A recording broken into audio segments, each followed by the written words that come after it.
Hey guys, in this video, I will show you how to run multiple Roblox accounts on one PC. Alright, so let's begin. Now, you can open as many as you want. I'll open 3 for now. And if your computer is powerful enough, you can even play 10 or 20 accounts simultaneously. Any of you can only play 2 accounts at the same time and then get locked out.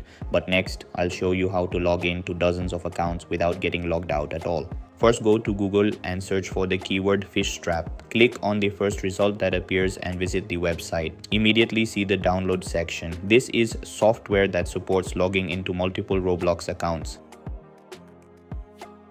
After downloading, install it and choose your preferred language. Click Next. Then at this step, select Install.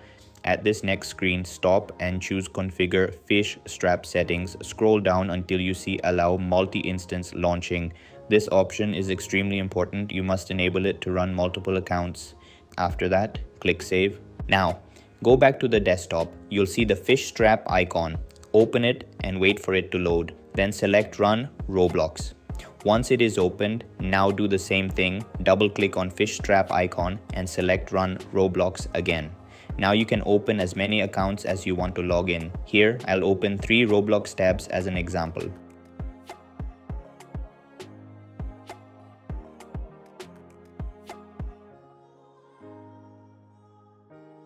Alright, now this is the most important part to log in dozens of accounts at the same time. Enter the usernames and passwords but don't log in yet. Here, I've already entered all 3 accounts. Now get ready and be quick. Double-click each Roblox tab in quick succession to log in almost at the same time on all 4 accounts. When the verification appears, complete it. Okay, now I've successfully logged into all 3 accounts. Let's try playing and see if any account gets logged out. As you can see, it works perfectly. I can play all of these and I'm not logging out. And that's it. This is how you can run multiple Roblox accounts on one PC. Thanks for watching.